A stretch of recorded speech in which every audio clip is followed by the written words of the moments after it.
जो वीडियो है वो है क्लास 8 का चैप्टर 2 ज्योग्राफी का, और 6, 7, 8 का हिस्ट्री पूरी कंप्लीट हो गई है, और ज्योग्राफी 8 का चल रहा है, 6, 7 कंप्लीट हो गया, और सभी का प्लेलिस्ट बन गया है चैप्टर वाइज, सब्जेक्ट वाइज, अलग अलग आप जाके देख सकते हैं। और जो नए हैं वो चैनल सब्सक्राइब कर लीजिएगा प्लीज, और वीडियो लाइक कर दीजिएगा। कोशिश करते हैं कि अच्छे से समझाएं, आपको पूरा समझ में आए। ओके, तो आप भी उसका थोड़ा सा मान रखिएगा। चलिए आगे बढ़ते हैं। तो भूमि, मृदा, जल, प्राकृतिक वनस्पति और ये है लेसन का नाम है भूमि, मृदा, जल, प्राकृतिक वनस्पति और वन जीवन संसाधन। यानी इसमें इन सब बातों को हम लोग पढ़ेंगे। क्या क्या पढ़ेंगे हम लोग? भूमि, मृदा, जल, प्राकृतिक वनस्पति और वन जीवन संसाधन, यानी इतनी चीजें पढ़ेंगे। अब थोड़ा लेसन लंबा है तो वीडियो थोड़ी सी लॉन्ग हो सकती है, और अगर अगर जो है अलग अलग पार्ट में, 2 पार्ट में बनाए तो आपको प्रॉब्लम हो सकती है बाद में देखने। इससे अच्छा एक में बना दिए, भले हाफ हाफ बाद में देख लेना, थोड़ा देख लेना अपना, फिर इसके बाद में आधा बाद में देख लेना। बस यही बात है। आगे बढ़ते हैं। तो इसमें हम यहाँ से शुरुआत करते हैं। ये भी 7th में पढ़ा गया है। हर किसी को 6, 7th अगर अच्छे से पढ़ लिया, चाहे हिस्ट्री हो, चाहे ज्योग्राफी, और चाहे अगर ये सिविक्स रहेगा, सिविक्स अभी मैंने नहीं पढ़ाया है, शुरू होगा इसके बाद, तो आपको 8th काफी अच्छे समझ में आएगा, और समझ लो 8th रिवीजन कराता है। तो ये जो टॉपिक है ये भी रिवीजन ही, आगे पिछले क्लास में हम लोग पढ़ चुके हैं। विश्व की 90% जनसंख्या भूमि क्षेत्र के 30% भाग पर ही रहती है। पेंसिल हटा दें, ये कलर ले लेते हैं। विश्व की जो 90% जनसंख्या है वो भूमि क्षेत्र के 30% भाग पर ही रहती है। शेष 70% भूमि पर क्या है?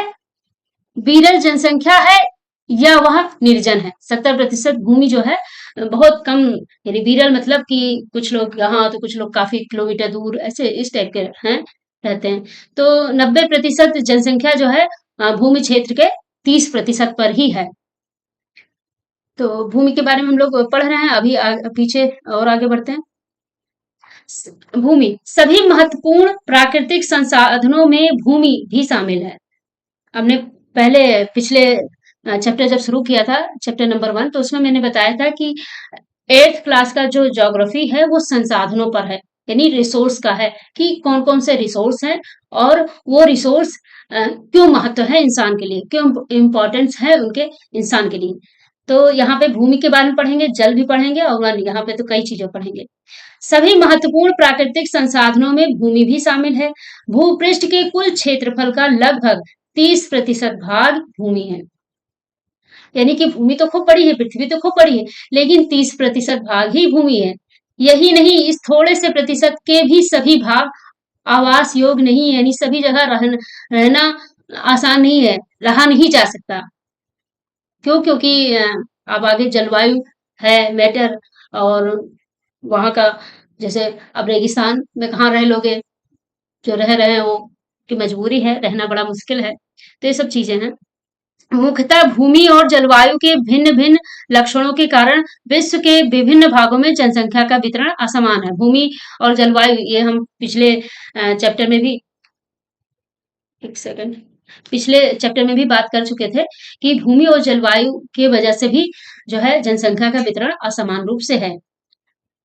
ऊबड़ खाबड़ स्थल आकृति, जो है पर्वतों की तीव्र ढाल कहीं है तो कहीं जल आक्रांत है, संभावित निम्न क्षेत्र मरुस्थल है, यही जो अभी मैंने बताया है, कहीं सघन वन है। इसलिए ऐसी जगहों पर लोगों का रहना बड़ा मुश्किल है, इसलिए मैदानी क्षेत्र में ही लोग रहते हैं। और आगे बढ़ते हैं, या आप एक लाइन में पढ़ लेना। पीडीएफ मैं लगा दूंगी डिस्क्रिप्शन में, तो उसमें जाके आप दोबारा भी पढ़ लेना लेसन। ये नहीं कि बस यहाँ इंपॉर्टेंट पॉइंट पढ़ लिया बस हो गया, क्योंकि यहाँ पढ़ोगे फिर अपने आप पढ़ोगे तो काफी अच्छे से मजबूत और काफी समय तक याद रहेगा। भूमि उपयोग, भूमि का उपयोग विभिन्न कार्यों के लिए किया जाता है, जैसे कृषि, वानिकी यानी वन लगाने के लिए, खनन खोद के मिट्टी लेकर उसका बालू भी नीचे से निकलता है कहीं कहीं, और खनन करके और भी कई चीजें उस मिट्टी को कहीं और पाट के सही करो, घर भी बनाते हैं मिट्टी का। सड़कों और उद्योगों की स्थापना, साधारणतः इसे भूमि उपयोग कहते हैं। साधारणतः इसको जो है भूमि उपयोग कहते हैं। भूमि का उपयोग भौतिक कारकों द्वारा निर्धारित किया जाता है, जैसे स्थल आकृति, मृदा, जलवायु, खनिज और जल की उपलब्धता। मानवीय कारक जैसे जनसंख्या और प्रौद्योगिकी में भूमि उपयोग प्रतिरूप के महत्वपूर्ण निर्धारक है। तो भूमि का उपयोग काफी चीजों में होता है। बिना भूमि उपयोग कुछ हवा में तो थोड़ी ना हो सकता है। स्वामित्व के आधार पर भूमि को निजी भूमि और सामुदायिक भूमि दो भागों में बांटा गया है। ये देखिए, निजी भूमि व्यक्तियों के स्वामित्व में होती है, यानी व्यक्ति के अपने अधिकार में रहती है, जबकि सामुदायिक भूमि समुदाय के स्वामित्व में होती है, यानी जिस समुदाय की होती है उसके स्वामित्व में रहती है, व्यक्तिगत किसी के का नहीं होता है। तो सामान्य रूप से इसका उपयोग समुदाय से संबंधित व्यक्तियों के लिए किया जाता है, जैसे चारा, फलों, नट तथा औषधीय बूटियों को एकत्रित करना। इस सामुदायिक भूमि को साझा संपत्ति संसाधन भी कहते हैं। अच्छा, ये जो सामुदायिक भूमि की जिक्र इसलिए किया गया है क्योंकि यहाँ पे साझा संपत्ति संसाधन भी समझाना था। जैसे चारागाह होता नहीं है, चारागाह है या कोई बाग बगीचा जो गवर्नमेंट का रहता है, तो सामुदायिक उसको बोलते हैं, और वो साझा संपत्ति संसाधन होता है, यानी कोई भी इसको यूज कर सकता है, अगर जो सरकार वहां पे किसी को बैठाले नहीं है देखने के लिए। जैसे चारागाह है तो वहां पे कोई भी अपनी गाय भैंस को चरा सकता है। जनसंख्या और उनकी मांग सदैव बढ़ती रहती है, लेकिन भूमि की उपलब्धता सीमित है। जनसंख्या जो और उनकी जो मांग है सदैव बढ़ती रहती है, जनसंख्या की। जनसंख्या भी बढ़ती है और डिमांड भी लोगों की बढ़ती है, लेकिन जो भूमि है उसकी उपलब्धता तो सीमित है, भूमि बढ़ तो जाएगी नहीं। तो यही बात कही गई है। स्थान के अनुसार भूमि की गुणवत्ता में भी अंतर होता है। लोगों ने सामुदायिक भूमि पर व्यापारिक क्षेत्र बनाने, नगरीय क्षेत्रों में घर बनाने और ग्रामीण क्षेत्रों में कृषि योग्य भूमि का विस्तार करने के लिए अनाधिकृत हस्तक्षेप करना शुरू कर दिया है। सारी बातें बताई जा रही है कि सब जगह का बांटा गया कि भैया शहर की जो जमीन है वो घर बनाने के लिए होगी, और जो गांव की है वो कृषि के लिए रहेगी। वर्तमान में कृषि और निर्माण संबंधी गतिविधियों के प्रसार के कारण निम्नीकरण, भूस्खलन, मृदा अपरदन, मरुस्थलीकरण पर्यावरण के लिए प्रमुख खतरा है। ये बताया जा रहा है कि वर्तमान जो समय है वो कृषि और निर्माण संबंधी जो गतिविधियां बहुत हो रही हैं। जैसे कृषि है, तो कृषि में क्या है कि काफी जो है दवा पड़ती है और खाद पानी पड़ता है, जिससे वो भूमि तो काफी खराब हो जाता है। तो ये बता रहे हैं कृषि और निर्माण संबंधी जो गतिविधियां बहुत हो रही हैं, बिल्डिंगें बन रही, फ्लैटें बन रही हैं, शहरीकरण हो रहा है, गाँव का भी, जंगल काट के रोड बन रहे हैं। ये सब जो चीजें हैं यही है जिसकी वजह से भूस्खलन, मृदा अपरदन यानी मिट्टी का कटाव होना, और मरुस्थलीकरण यानी कि जैसे बालुई बंजर टाइप की जमीन हो जाना, ये सब वजह है कि ये हो रहा है। अगर ये पेड़ पौधे नहीं रहेंगे तो भैया जो है जमीन में ये सारी चीजें होती रहेंगी। जो बताया गया है क्या, भूस्खलन, मृदा अपरदन और बंजर होना, मरुस्थलीकरण यानी बालुई होना, ये सब हो जाएगा। ये देखो चित्र के माध्यम से बताएगा। Number 1, number 2, 2, 3, 4। ये बताया, देखो एक खेत लगा, पेड़ पौधे हैं, सब कुछ है, गांव, मिट्टी का घर, झोपड़पट्टी सब, जानवर भी है, सब है। ये जा रहा हल लेकर चलाने। नंबर 2 आया, नंबर 2 कि ये पहले इससे सब कर रहा था, टेक्नोलॉजी यूज करने लगा। पहले ये झोपड़ी बनी थी, कर्सर पर नजर रखिएगा, जो झोपड़ी बनी थी झोपड़ी को पक्के में कन्वर्ट किया। अब ये पक्का जब ये मिलेगा, कितनों ये जितने हिस्से में पक्का बना है, ये सीमेंटेड बना है, वो कभी भी उपजाऊ नहीं हो सकती, वो अब अ, खराब ही हो गई वो जमीन। और यहाँ भी बन गया, यहाँ भी बन गया, यहाँ देखो कितना तार आ गए, सब कुछ। और पहले कैसे, ऐसे था। अब फिर तीसरे नंबर, फिर आगे क्या हुआ, और विकास हुआ इसका, बस से चल गई, बिल्डिंग के ऊपर बिल्डिंग बन गए, और यहाँ पे, यहाँ तक खेत हरी भरी थी, यहाँ इतना हुआ, और यहाँ पे खेत कट गया, ये देखिए, यहाँ पे फसल जो है कट गई, ये लाइट बन गया। अब यहाँ पे भी बिल्डिंग बनेगी, कारें चलने लगी, कारों से पॉल्यूशन होगा, बाहर गैसें छोड़ेंगी, तो यहाँ की भी वायु खराब हो जाएगी। अब आगे देखो, और ये इसको और शहरीकरण हो गया इसका, ये देखिए, यानी हर जो शहर है वो गांव था, और गांव से उसको फिर आज इस रूप में बना दिया गया। ये देखिए, लाइट ही लाइट। अब ये देखो, ये जो जमीन थी खेत की उसको पार्क बना दिया गया है। पार्क बना दिया गया, चलो फिर खैरियत है। पेड़ पौधे रहेंगे ही, लेकिन ये कम लगे हैं। तो ये बताया जा रहा है कि ऐसे हो रहा है। देखो, भूमि उपयोग में समय के अनुसार परिवर्तन, भूमि को समय के अनुसार कैसे परिवर्तित कर दिया गया है। आगे बढ़ते हैं। भूमि संसाधन का संरक्षण। अब जो भूमि संसाधन है उसको हम कैसे बचा सकते हैं, कैसे उसको संरक्षण उसका कर सकते हैं। संरक्षण का मतलब होता है बचाव उसका। बढ़ती जनसंख्या तथा इसकी बढ़ती मांगों के कारण वन भूमि और कृषि योग्य भूमि का बड़े पैमाने पर विनाश हुआ है। सबको पता है, जैसे डिमांड होती जाएगी भूमि की, अब तो कंपनियां आ गई हैं जो बिल्डिंग बना बना के बेच रही हैं, तो ये सब तो होगा ही।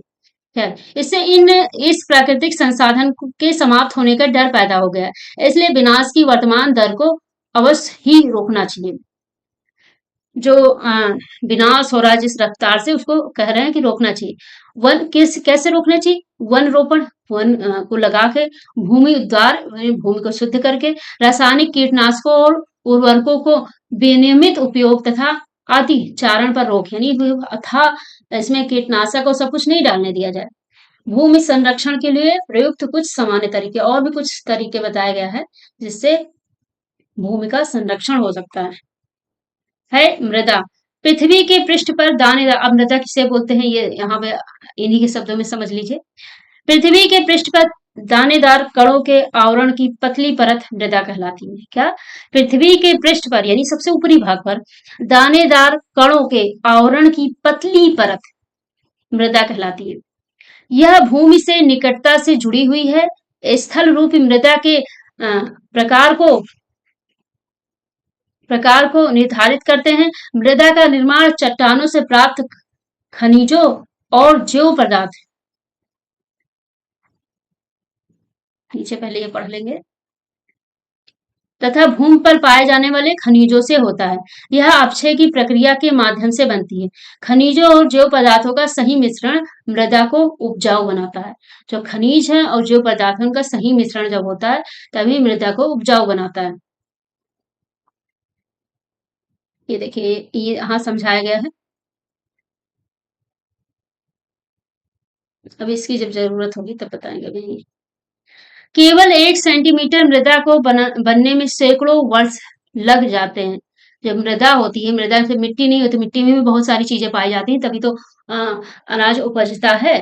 अगर सिर्फ एक मामूली मिट्टी होती तो उसमें क्यों कोई चीज बोने पर लग जाती। सिर्फ खाद पानी से थोड़ी ना सब हो जाता है, कुछ मिट्टी का भी अपने उसमें भी खनिज पदार्थ रहते हैं। अपक्षय क्या होता है? तापमान परिवर्तन, तुषार क्रिया, पौधों, प्राणियों और मनुष्य के क्रियाकलापों द्वारा अनावरित सेलों का टूटना और क्षय होना, ये अपक्षय कहलाता है। अपक्षय में देखो कितना बड़ा प्रोसेस है। तापमान में परिवर्तन, तुषार क्रिया, पौधों, प्राणियों और मनुष्य के क्रियाकलाप द्वारा अनावरित सेलों का टूटना और क्षय होना, ये सारी प्रोसेस आती है। ये मृदा का देखिए, मृदा निर्माण को प्रभावित करने वाले कारक कौन कौन से प्रभावित करते हैं, तब अभी उस चित्र का जिक्र करेंगे। ये मृदा है, कौन करता है? यहीं से शुरुआत करते हैं। जलवायु, तापमान, वर्षा, अपक्षय और हुमस हुमस निर्माण की दर को प्रभावित करते हैं। समय मृदा परिच्छेदिका की मोटाई को निश्चित करता है। समय मृदा परिच्छेदिका, अब मृदा परिच्छेदिका क्या होता है अब यहाँ समझेंगे। ये होता है पूरा दिका में ये पूरा प्रोसेस होता है। ये इतने लेयर होते हैं। ह्यूमस और वनस्पति के साथ ऊपरी मृदा, और ये है दूसरा पार्ट जो है बालू गाद ग्ले के साथ उपमृदा, ये नीचे का है भाग। और जो उसके बाद भी है वो है अपक्षयी चट्टानी पदार्थ, और सबसे नीचे है जनक चट्टाने, यानी जो मेन पॉइंट जहां फसल लगती है उसको बोलते हैं, क्या बोलते हैं, ह्यूमस और वनस्पति के साथ ऊपरी मृदा। और इसमें ये आता है वनस्पति जात, प्राणी जात और सूक्ष्म जीव हुमस निर्माण की दर को प्रभावित करते हैं। जनक सेल रंग, गठन, रासायनिक गुणधर्म, खनिज, मात्रा, पारगम्यता को निर्धारित करते हैं। ये सारी बातें हैं, अब इतना ज्यादा भी नहीं पढ़ना है। मृदा निर्माण के कारक। अच्छा, पहले ये जान लेते हैं भारत में किस टाइप के मृदा हैं। भारत में जो है जलोढ़, काली, लाल, ये देखिए यहाँ पे है जलोढ़, काली, लाल, लेटराइट, मरुस्थलीय और पर्वतीय प्रकार की जो है मृदाएं 1 2 3 4 5 6 6 प्रकार की मृदाएं पाई जाती हैं।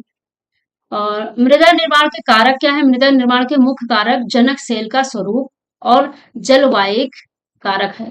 जनक सेल देखिए यहाँ चित्र पे फिर आ जाइए,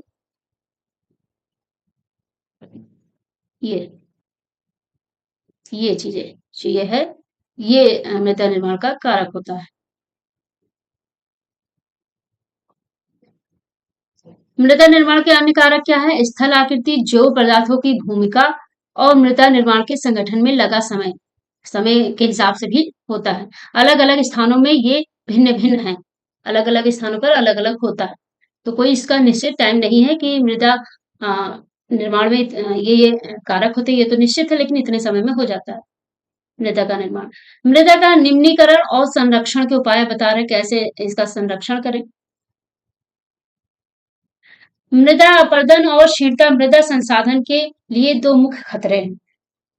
अपरदन और शीर्णता मृदा संसाधन के लिए दो मुख्य खतरे हैं, ये बताया गया है। तो ये पॉइंट याद रखना भैया कि दो मुख्य खतरे हैं मृदा के, अपरदन यानी कटाव, शीर्णता मृदा संसाधन के मुख्य खतरे। मानवीय और प्राकृतिक दोनों ही कारकों से मृदाओं का निम्नीकरण हो सकता है। यानी प्राकृतिक रूप से भी भैया इसका निम्नीकरण हो सकता है, यानी ये खराब हो सकता है, और मानवीय भी वजह हो।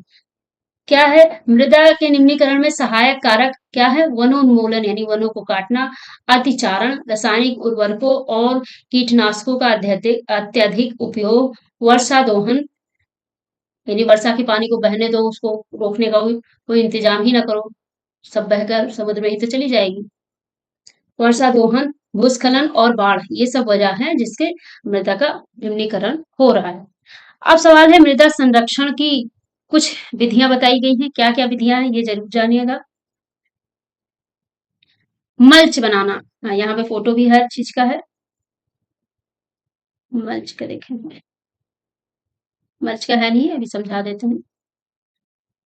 मल्च बनाना, पौधों के बीच अनावरित भूमि जैव पदार्थ जैसे घास फूस से ढक दी जाती है, इससे मृदा की आर्द्रता रुकी रहती है। ये मल्च बनाना में क्या बताया कि पौधों के बीच अनावरित भूमि जो है वो जैव पदार्थ, जैसे जैव पदार्थ में क्या है, जैसे घास फूस से ढक दी जाती है, जिससे मृदा की आर्द्रता बनी रहती है। अच्छा, मल्च के द्वारा कई खेती भी लोग करते हैं, ऐसे ऐसे ढक देते हैं। अब इसको पढ़िएगा, इसको कैसे बताएं इसे। जैसे पौधों के बीच जो भूमि है, हाँ, उसको घास फूस और ये जो पैरा होता है जिससे गेहूं धान निकलता है, उसका जो नीचे का होता है उसको भी रखे रहते हैं, वो उसी से ढक देते हैं ताकि आर्द्रता बनी रहे। और आगे है, एक सेकंड पहले, चलिए, अगला है वेदिका फार्म। इसमें क्या होता है, ये देखिए बना हुआ है, हाँ, चौड़े समतल सोपान अथवा वेदिका तीव्र ढालों पर बनाए जाते हैं। ये ढलान वाली जगह होती है जहां पे ये बनाया जाता है। जबकि सपाट सतह सफल उगाने के लिए होता है, जो सपाट होता है वहां पे फसल उगाते हैं, और जहां पे ढलान होती है वहां पे पेड़ लगा देते हैं। इनमें पृष्ठीय प्रवाह और मृदा अपरदन कम होता है। इससे मृदा अपरदन यानी मिट्टी का कटाव कम होता है। ओके।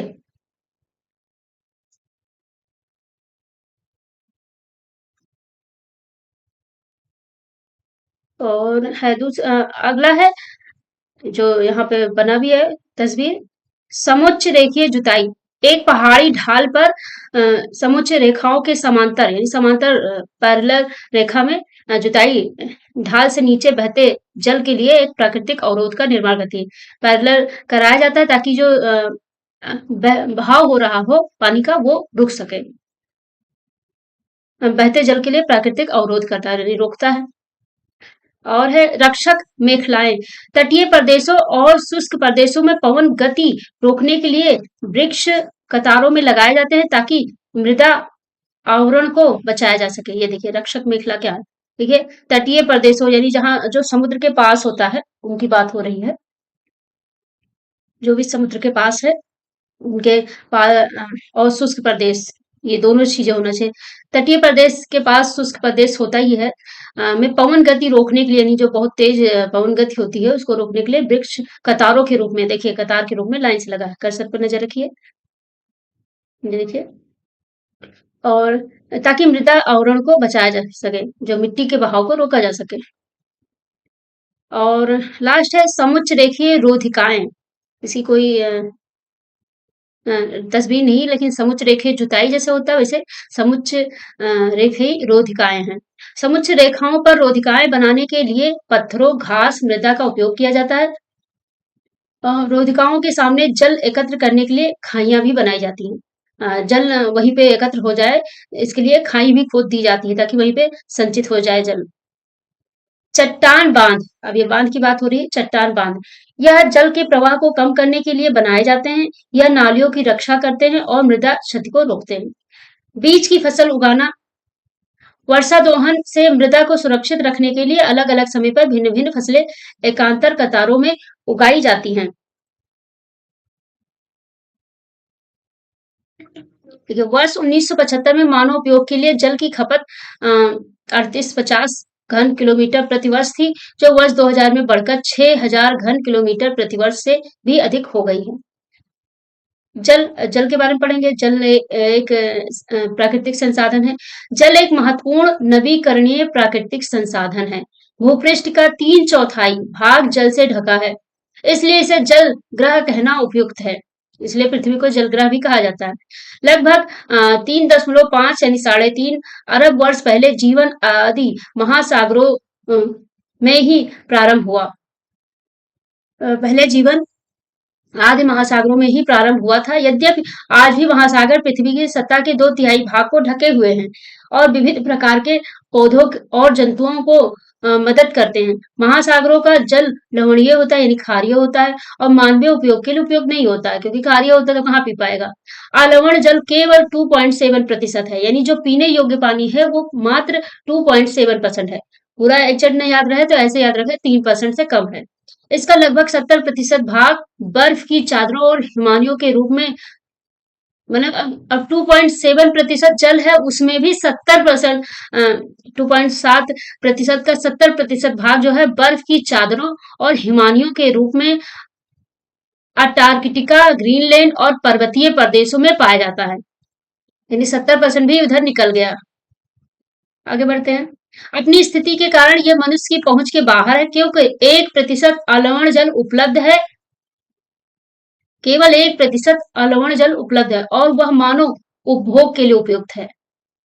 यह भूम जल नदियों, झीलों में पृष्ठीय जल के रूप में यानी जो नीचे रहता है रूप में तथा वायुमंडल में जलवाष्प के रूप में पाया जाता है। ये जो अलवणीय जल है ये इस टाइप से पाया जाता है। भूम जल नदियों, झीलों, पृष्ठीय जल व वायुमंडल में पाया जाता है।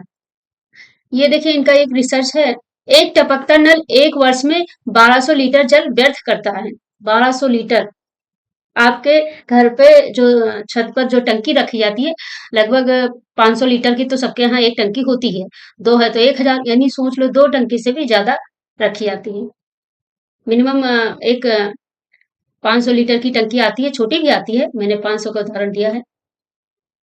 और ये बताया गया है पीना प्रति लीटर व्यक्ति कितनी आवश्यकता होती है पानी के, नहाना, शौचालय, तो टोटल एक व्यक्ति को 150 लीटर जो है पानी की जरूरत होती है। पीने के लिए 3 लीटर बताया गया, ये जो मिनिमम जरूरत है इंसान की इस हिसाब से बताया। नहाने के लिए 4 लीटर। 4 लीटर में कौन नहा लेगा भैया, और ज्यादा ही लगता है। नहीं, खाना बनाने के लिए 4 है, नहाने के लिए 20 लीटर। नहाने के लिए 20 है, शौचालय के लिए 40 है। शौचालय में और ज्यादा लगता है। शौचालय में आप टॉयलेट जाओ सब कुछ मिला के, ये शौचालय फिर फ्लशिंग लिख दिया उस हिसाब से बताया गया 40 लीटर। बर्तन धोने में, बागवानी में सब मिला के एक व्यक्ति पर 150 लीटर खर्चा लगता है। अलवणीय जल पृथ्वी का सबसे अधिक मूल्यवान पदार्थ है क्योंकि वो पीने योग्य है। पृथ्वी पर जल ना बढ़ाया जा सकता है और ना ही घटाया जा सकता है। इसकी कुल मात्रा स्थिर रहती है, इसकी प्रचुरता में विविधता प्रतीत होती है क्योंकि यह वाष्पीकरण, वर्षण और वाहकी प्रक्रियाओं द्वारा महासागरों, वायु, भूमि और पुनः महासागरों में चक्रण द्वारा फिर निरंतर गतिशील है। यानी ये फिर उसी में चली जाती है।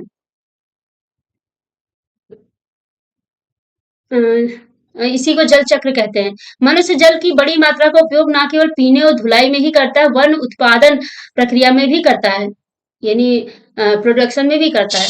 जल कृषि उद्योगों तथा बांधों के जलाशयों के माध्यम से विद्युत उत्पादन करने में भी प्रयोग किया जाता है। जल स्रोतों के सूखने अथवा जल प्रदूषण के कारण अलवणीय जल की आपूर्ति की कमी के मुख्य कारक बढ़ती जनसंख्या, भोजन और नकदी फसलों की बढ़ती मांग, बढ़ता नगरीकरण और बेहतर होता जीवन स्तर, ये सब वजह है जिससे जल जो है प्रदूषित हो रहा है।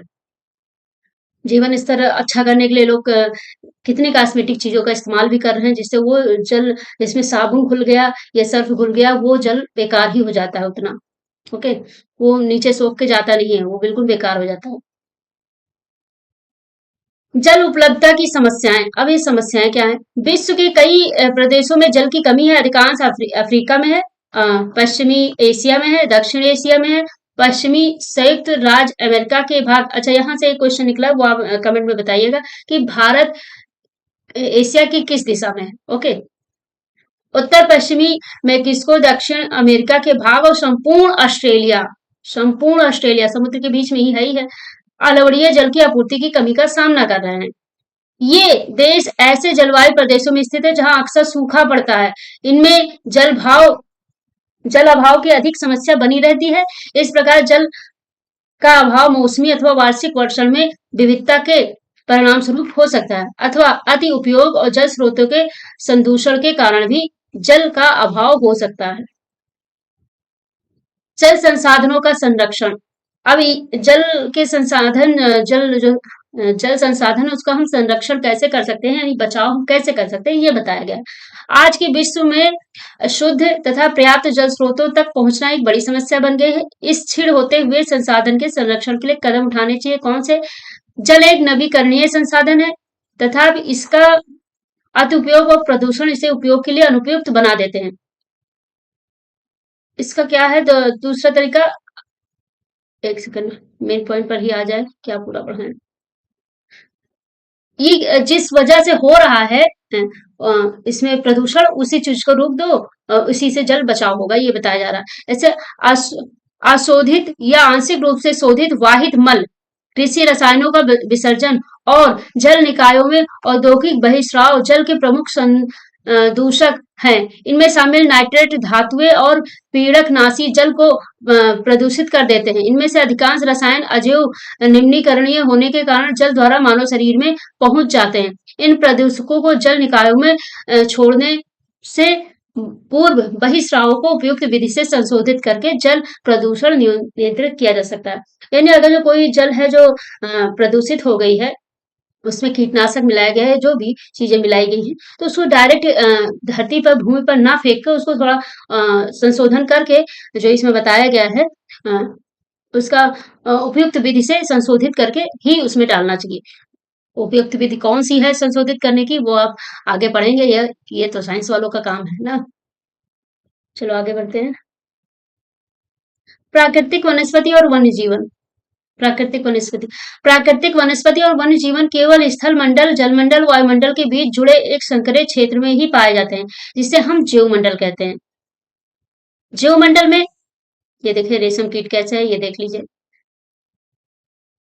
तो यहाँ पे बात होगी कि प्राकृतिक वनस्पति यानी प्राकृतिक रूप से जो पेड़ पौधे हमें प्राप्त हुए हैं, वो कहाँ पे, उनका जीवन कहाँ पे है? तो स्थल मंडल में है, जल मंडल में, वायुमंडल में, तीनों टाइप से। तीनों टाइप के बीज जुड़े एक संकरे क्षेत्र में ही पाए जाते हैं, जिसे हम जीवमंडल, ये तीन चीजें जहां पाई जाएगी वहीं पे ये पाया जाएगा। अब जैसे चांद है, चांद तो वहां पे नहीं पाया जाता है क्योंकि वहां पे वायुमंडल ही नहीं है, जल भी नहीं है।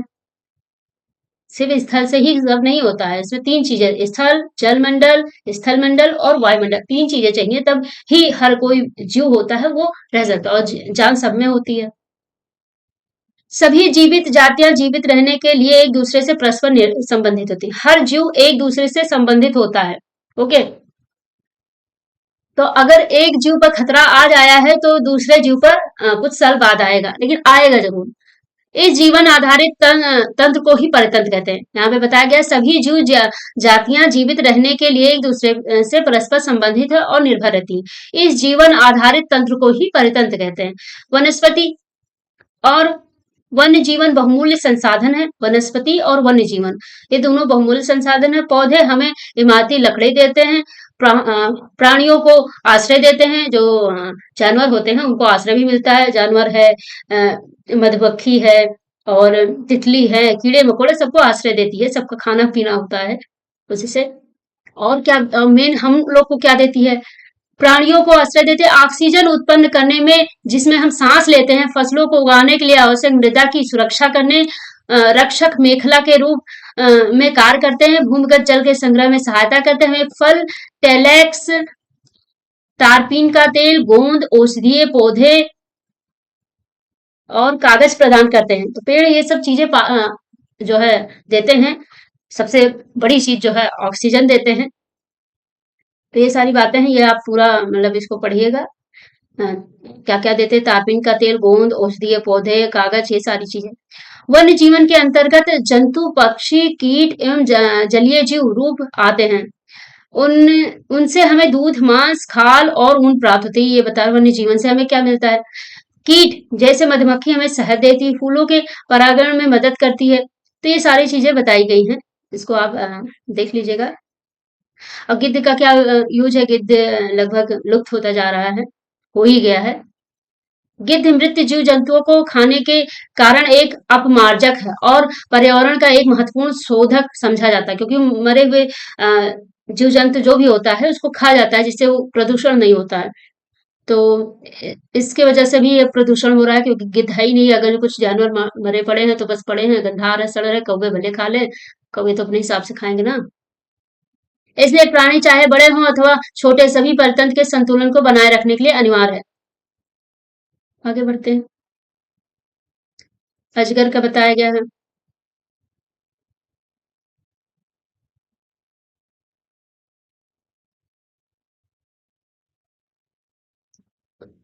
आगे बढ़ते हैं। प्राकृतिक वनस्पति वन जीवन का संरक्षण। ये देखिए, सुनामी के पश्चात ग्रेट निकोबार के वर्षा प्रचुर वन में क्षति। इस तरह की सुनामी के बाद पूरा क्षति पहुंची थी। वन हमारी संपदा है। पौधे जंतुओं को आश्रय प्रदान करते हैं, यानी घर का काम करते हैं, और साथ ही परितंत्र को भी अनुरक्षित रखते हैं। जलवायु में परिवर्तन और मानव हस्तक्षेप के कारण पौधे और जंतुओं के प्राकृतिक आवास नष्ट हो सकते हैं। बहुत सी जातियां असुरक्षित अथवा संकट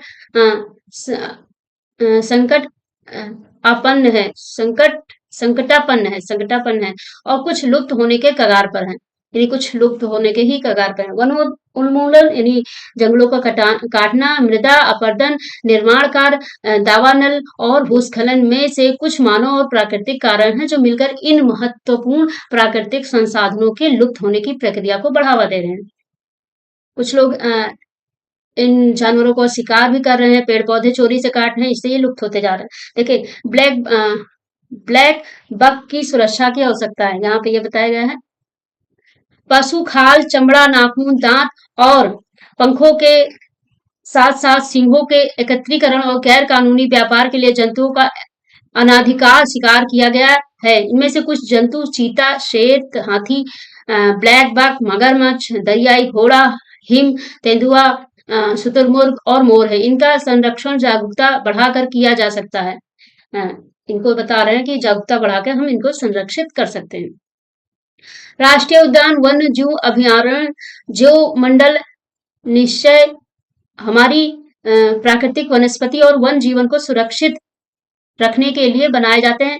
संकरी घाटियों, झीलों और आर्द्र भूमि का संरक्षण मूल्यवान संसाधन नष्ट होने से बचाने के लिए आवश्यक है। ये बातें बताई गई यहाँ पे। राष्ट्रीय उद्यान वर्तमान और भविष्य की पीढ़ियों के लिए एक या एक से अधिक परितंत्रों की पारिस्थितिक एकता की रक्षा के लिए नामित किया गया प्राकृतिक क्षेत्र। यानी कोई पूछे राष्ट्रीय उद्यान क्या होता है तो उसको ये बता सकते हैं, वर्तमान और भविष्य की पीढ़ी के लिए एक या एक से अधिक परितंत्रों की पारिस्थितिक पारिस्थितिक एकता की रक्षा के लिए नामित किया गया प्राकृतिक क्षेत्र। जीवमंडल नीचे क्या है, यह वैश्विक नेटवर्क द्वारा जुड़े रक्षित क्षेत्रों की एक श्रृंखला है जिसे संरक्षण और विकास के बीच संबंध को प्रदर्शित किया जाता है। ये मेन है पॉइंट, यहाँ तो खत्म है ये। CRTES ये क्या होता है? The convention of international trade in endangered species of wild fauna and flora. सरकारों के बीच एक अंतरराष्ट्रीय समझौता है। इसका उद्देश्य सुनिश्चित करना है कि वन्य प्राणियों और पौधों के नमूनों को अंतरराष्ट्रीय व्यापार से उनके जीवन को कोई खतरा नहीं है। मोटे तौर पर पशुओं की 5,000 जातियों और पौधों की 28,000 जातियां रक्षित की गई हैं। भालू, डॉल्फिन, कैक्टस, प्रवाल, आर्किड और एलो कुछ महत्वपूर्ण हैं, जिनका यहाँ पे ये बताया गया कि एक उस पर साइन किया गया है कि आप इतने वन जीव और इतने पौधों का संरक्षण करेंगे। तो इसमें बताया गया कि मोटे तौर पर अभी जो हुआ है 5,000 पशुओं की जातियां, यानी 5,000 टाइप की जातियां और पौधों की 28,000 जातियां संरक्षित की गई। तो आई होप आप सभी को समझ में आ गया होगा, और अगर कम समझ में आया है कोई बात है तो दोबारा वीडियो देखेंगे, अच्छे से समझ आ जाएगा। और हाँ, डिस्क्रिप्शन में इस PDF का लिंक लगा दिए हैं, तो उसको आप देख सकते हैं। और अगर आप नोट्स बना सकते हैं जैसा कि मैं कर रही हूँ कि अंडरलाइन कर देती हूँ, वही सब लिखना है नोट्स में। और संक्षिप्त लिखना हो तो लिख लो, लेकिन ज्यादा संक्षिप्त भी लिखो तो बाद में फायदा ना मिले, क्या फायदा। तो आप चाहें तो ले सकते हैं नोट्स, और जो आ रहा है रिफ्लेक्ट हो रहा है नंबर, और डिस्क्रिप्शन में भी नंबर है, वहां पे आप संपर्क करिएगा, आपको मिल जाएगा। ओके, सो यही से विदा लेते हैं, और अच्छे से पढ़िए, मस्त रहिए। Bye bye.